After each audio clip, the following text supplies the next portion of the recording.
5 reliable conversational derailments.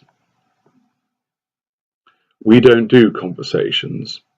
That suggests that it is an equal process where we listen to you and your opinion is respected and deemed valid.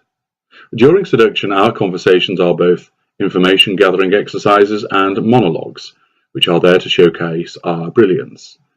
Once we devalue you, our conversations with you are tirades, imperious and haughty speeches, vicious diatribes against you where we speak, and you had better damn well listen. All conversations must be controlled by us. Our need for control is considerable, because if we ever allow you to hold centre stage, then we are losing out. We risk losing fuel, we are allowing our innate superiority to be undermined, and we are ceding control to you.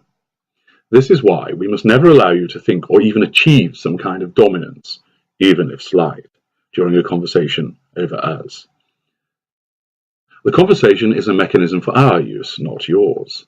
It is for us to shine, to avoid blame, to lash out at you, to hoover you back in, and enable us to achieve what we want. It is our conduit, and you just happen to be involved but on the receiving end.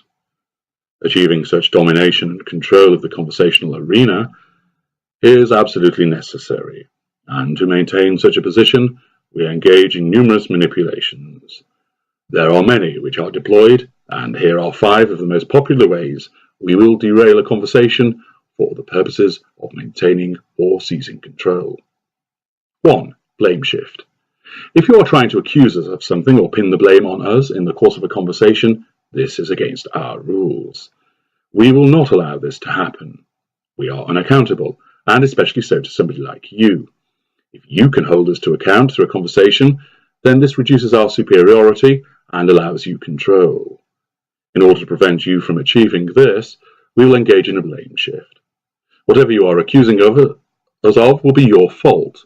It does not matter if there is no logical link in your world between what you have accused us of and our response. These conversations are not governed by your logic, but by our toxic logic. Our logic is that we must maintain control, and therefore shifting the blame onto you by any means is a logical method of achieving this. There is the logic for you. Understand this, and you begin to understand why we act as we do. Accordingly, you might accuse us of the following, and then be met with the following responses. You have been seeing another woman. I can smell her perfume on you. I'm not having an affair, but if I was, who would blame me? You never show me any attention or affection. You cannot smell perfume, you're just making that up. Why haven't you remembered to switch the oven on? Why do I have to remember to do that? It is your job. You spend more time getting on with what you're supposed to do, rather than trying to pick fault with me. This wouldn't happen. Why are you always trying to tell me what to do? I don't do that. You are overreacting. I just suggest things for you because, let's face it, you aren't really capable of making the big decisions yourself, are you? That's not me being horrible, that's a fact. You are poor at decision making. You should thank me for helping you. 2. Projection. This favourite method of derailing the conversation is so effective because it takes your breath away. By accusing you of doing the very thing that we are accused of, and invariably we are doing, you are so astonished at our barefaced cheek, our audacity and our brass neck, that you lose sight of what you are talking about and end up focusing on the counter-allegation that we have just flung at you. You hate being thought of in an incorrect manner, and because we project with such conviction, you are immediately drawn into engaging us on this point. You will fail to press on with your accusation against us, and instead be sidetracked into discussing your own behaviour in a fruitless effort to try and persuade us that you have not done any of the things that we accused you of. You let your emotional response to such allegations take hold of you, and this is entirely deliberate. Expect to hear comments such as these. If you didn't drink so much, you might begin to realise just how horrible you can be, but you can never remember because of your drinking.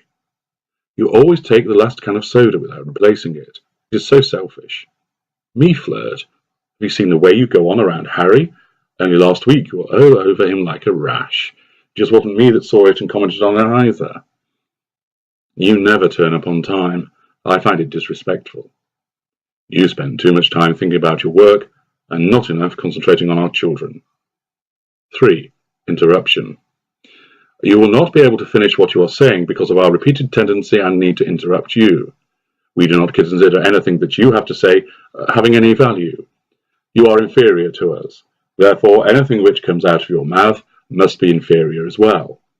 We do not recognize or respect boundaries, and therefore we regard it as perfectly acceptable to talk over you and interrupt what you are saying. Our sense of entitlement means that we are always to be heard, and if this means cutting across you, then so be it. This can reach even childish extremes, where we will say one word, so you stop, and then we stop. You try to speak again, and we repeat the trick. We keep doing it, halting you from speaking until you continue talking, and we speak over you, or you storm off in frustration. You can expect to hear phrases such as these. If you would just let me speak, if I can get a word in edgeways. Why don't you listen for a change? This is important. I want to have my say for once. If you actually listened, you might understand. No, that's wrong. No, you're making this up. I have to stop you there. 4. Topic shift. We love to deflect and distract. We also exhibit a considerable capacity for moving the conversation away from what you want to talk about, and thus have control, onto something we want to talk about. It might be espousing our virtues or having a go at you instead, but we will hijack the conversation and wrench it over to our preferred topic. You must not protest, for if you do, you will be accused of trying to monopolize the discussion and failing to listen to us. We are brilliant at talking about ourselves or finding some topic which we can take round and round and round as you feel yourself falling into a stupor. We rely on your innate empathic nature of politeness, good manners, and being a good listener, so we can abuse this and prevent you talking about something which matters to you. Nobody's interested in what you have to say. Expect shift comments such as these. That's all very interesting, but let me tell you about. That's not important right now, but this is. That is irrelevant. Now, let me tell you. Oh, I must tell you this. It is hilarious. I have to tell you this before I forget. Number 5. Silent treatment. The old favourite. If we do not like the way the conversation is going, then we will either walk off or sit in silence. This is often done when there is a conversation going on in a group setting as well, where we are failing to dominate the discussion.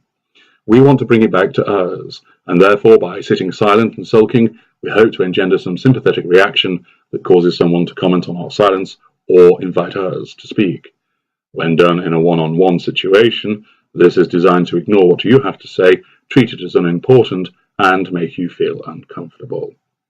You will be forced to ask us what is wrong, and then chase after us as we remain sullen and silent.